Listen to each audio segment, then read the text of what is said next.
Then, okay na tayo sa create. Then, next naman tayo sa read. So, i-display na natin yung data dito. So, first, gawa muna tayo ng endpoint para sa pag-pull ng data sa database. So, punta tayo dito sa Task API Controller. So, gawa lang tayo ng function na public function get all tasks.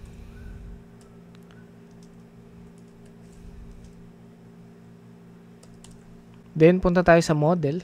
Gagawa tayo ng query na magkuquery ng kukuha ng mga data sa database. So, punta kayo ng task model. Then, gawa tayo ng function na public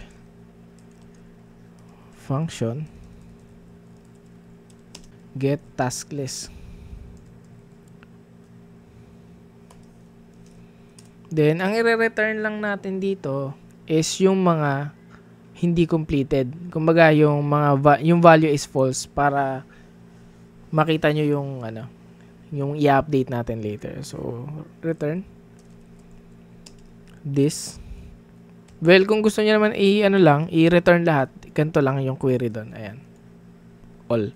But, ang gagawin natin is, ang ipupull up lang natin is yung mga hindi pa completed. So, where completed is also false. Then, maglagay tayo ng order by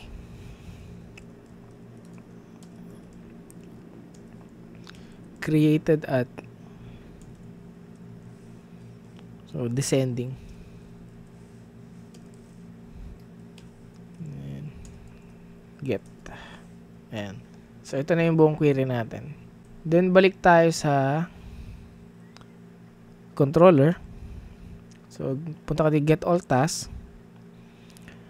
Then, return response JSON. Then, data.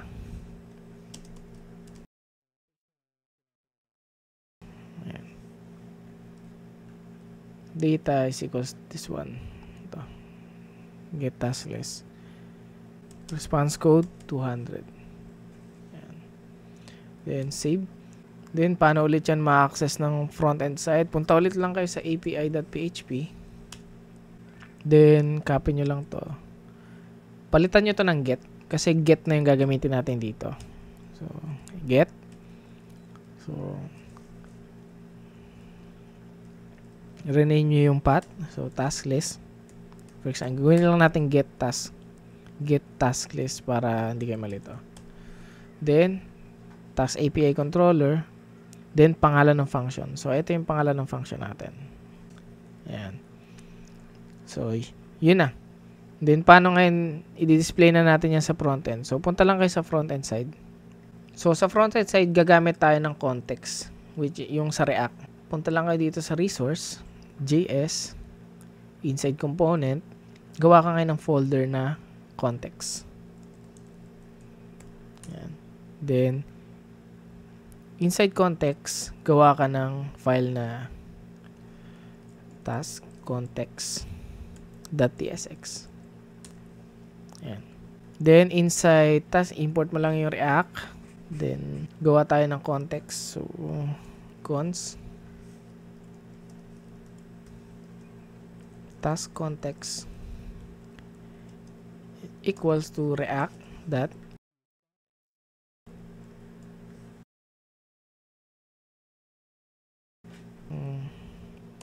undefined na lang natin yan or null. It depends.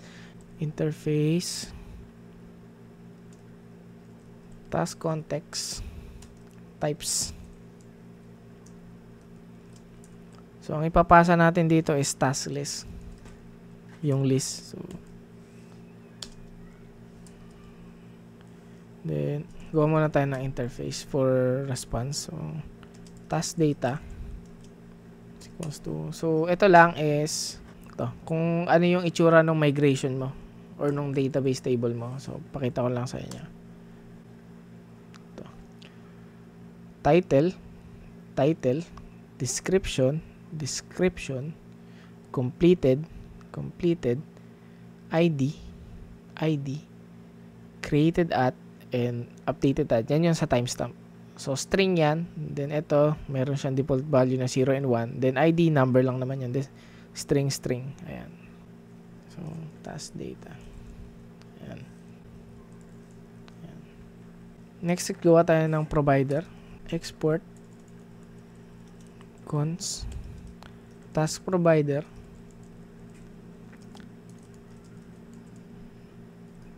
Susundan nyo lang yung mga types. Then, children. Children, makikita nyo yan mamaya. So, function. Return.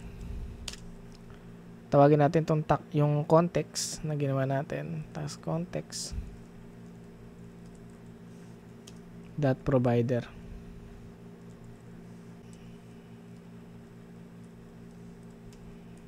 Then, children.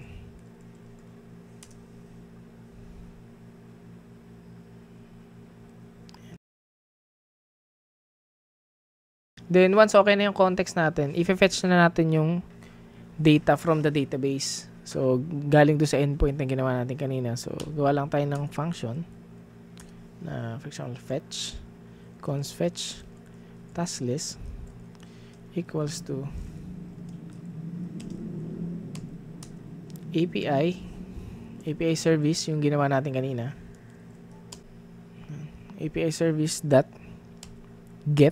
So, yung ginawa natin kanina is get. So, dapat parehas ulit yan. So, huwag nyo kakalimutan yan.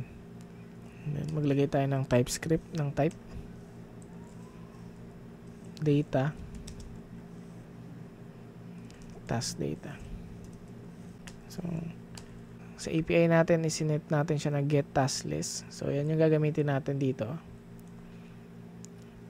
Then, then function response console.log muna natin. So, yung response. So, para matest yan, gagamit tayo ng hook. So, ang gagamitin natin hook is yung use effect. So, react.use effect.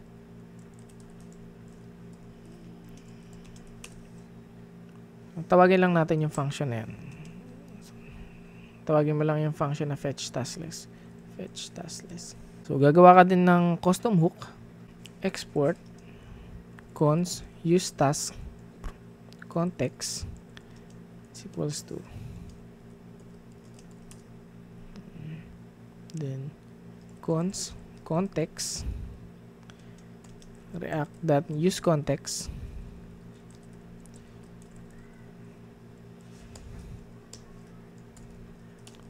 Task context. So, ito lang. Ito. Ayan.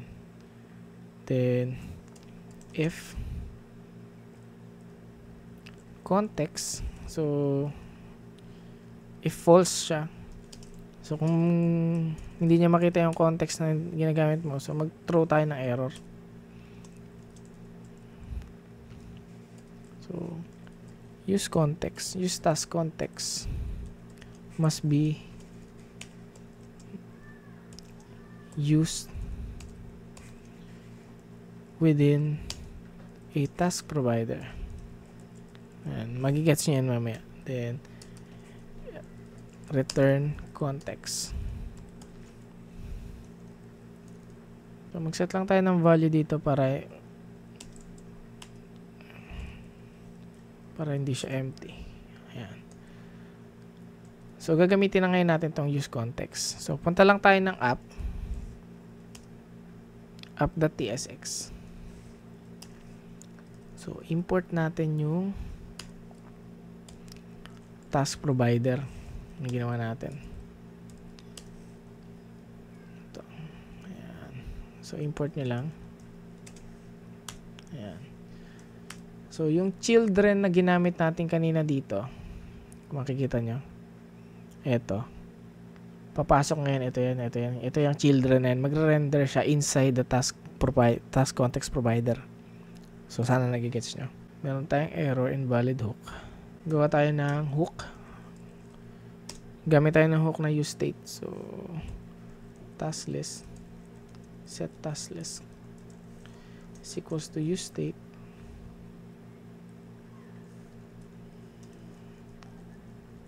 react.useState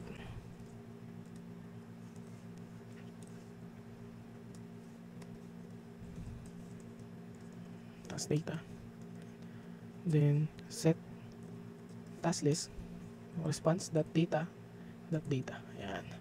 Then itong task list ipapasa natin to dito sa value. So yung mali ko pala is this one. So dapat pala create context siya. Then lagay tayo dito ng undefined sa type. So I think nakita ko na error ko is should be capital P. Ayan, okay na. So pag ni-reload mo, makikita mo itong console response. Ito na siya. Data. So ito yung data natin from database. Ito. Kung makikita nyo dito sa network, ito 200. Ito yung data. So working na siya. So API get all tasks. Then pag pumunta ka dito sa task controller, itong data task list. So working na yung natin. So working na endpoint natin. Next is balik ulit tayo sa task context. Maglagay lang tayo dito ng error handler. For example, nagka-error sa API. So catch error and console.log error para makita natin kung saan nagka-problema. Then next is every time naman na so kailangan din natin i-retrigger tong fetch task once na nag-save siya ng bago para ma-update yung context. So mag-add din tayo dito ng update context. So function naman to. So ito lang yung type niya, void. Then para ma-function siya is gawa lang tayo ng function update context data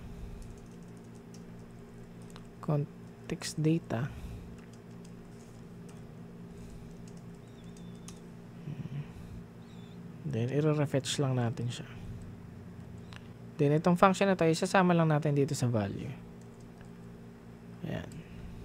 Then next i-display na natin siya sa front end. So dito sa UI. So balik tayo dito sa files. So gawa tayo ng bagong component. Pasok lang kayo sa resource, JS, components, views. So gawa lang tayo ng folder na tasks. Sa loob ng task, gawa tayo ng component na task list. TSX. So, inside task list, gagawa lang tayo ng UI. So, sundan nyo na lang ako. So, punta kayo ulit ng DCUI. Then, punta lang kayo yung cards. So, scroll down nyo lang. Makita nyo ito sa data display card. Then, copy lang kayo dito ng kahit anong gusto nyo. So, ito, with no image. Copy. Then, paste nyo lang ito dito. Then, para lumabas siya sa display, punta lang kayo din sa main. So, import nyo siya dito sa part na to. Task list. Yan. Makikita nyo, ito na siya. Balik tayo sa task list. Then, baguhin lang natin yung color. BG slate 600. So para makita nyo. So yung mga colors na yan nandito yan sa Tailwind. So punta lang kayo dito, tas background colors. Ito. Background color. So ayan yan. Yan. So mamili na lang kayo niyan kung ano yung gusto nyo. Then, card title, palitan natin ng your task. Then, this one, mag-add lang tayo ng stay on. So, yun, sample text lang. So, it's up to you kung ano ilalagay nyo dyan. So, in my case, ito yung ilalagay ko. And, sa title, palitan lang natin ng color ng text gray. 300. Same din dito sa subtext but i-divide natin sa 60. Lagyan natin over 60. Then, palitin natin yung text. Text SM.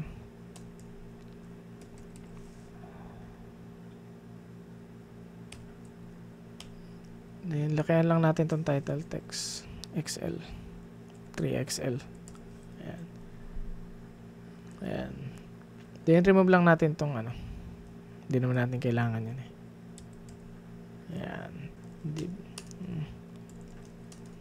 List here. So, ayan. Then, gawa tayo ng list. So, gawa lang tayo ng div. So, that flex or that rounded XL. Ayan. Then, background is base 100. 60. Then, padding 6. And div. So, para sa title, text XL, font, sample tayo. Then, for descriptions, so, sa description, maliit lang ang fonts natin. So, text SM.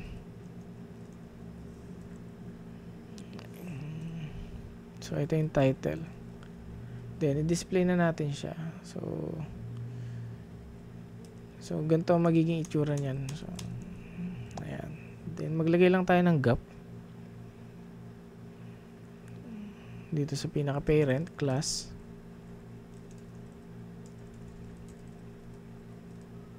Flex. Flex column. Gap. 3. Then, maglagay lang tayo ng margin sa top. Empty top. Empty 5. Then, siguro maglagay din tayo ng max height. So, custom na lang. 25 rem. Ayan. Then, so, makita nyo, humahaba siya pababa. So, pag madami, kita yan. So, kailangan natin maglagay ng overflow. So, overflow Y auto. Then, maglagay lang tayo siguro ng padding sa loob. PX5. So, check. Overflow. Ayan. So, ito yung magiging final output natin. So, gagawin naman natin ito ngayon dynamic. So, paano siya gawing dynamic? So, delete nyo lang itong pinagagawa natin sa ibaba. Ito. Magtira lang kayo ng isang panel. Ayan. Then, inside this function, gawa kayo ng ng render. Cons. Render list.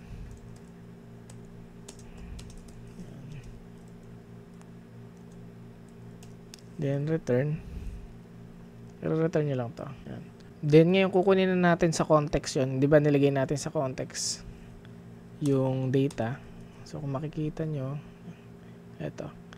Ito yung task list. Kukunin natin ngayon siya dito. So, kaya gumamit tayo ng context para hindi na tayo mag-fetch pa dito. So, lahat ng data natin nasa context na. So, yun yung isa sa kinagandahan ng React. So, gagamitin lang natin is cons task list is equals to use task context. Yan. Then, task list, i-map lang natin siya dito inside. Task list dot map. Then, tawagin nyo lang tong render. Then, mag-ante siya ngayon dito ng task. Then, para ma-display yung data, punta lang kayo dito. Gawan nyo lang to. Task, cons. So, title, ID, description, equals task. Ayan. So, pag pinalitan natin ito ngayon ng mga value, ito, title,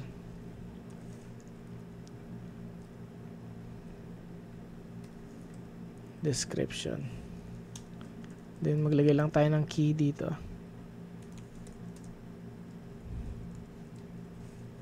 ID. Yan. Kung makikita nyo, nadi-display na. So, mag-save tayo dito. Hi. So, hindi pa siya nagdi-display. Kailangan every time na mag-save ka dito, mag-update ditong list dapat. So, dyan naman papasok ngayon yung yung refetch ng context. So, balik tayo dito sa save button, sa save task. So, punta kayo dito sa forms, to do form, then, punta kayo dito sa handle submit, i-import nyo lang ngayon yung context. So, cons, update, context data, use, task context. Ayan. Then, tawagin mo lang tong function na to dito.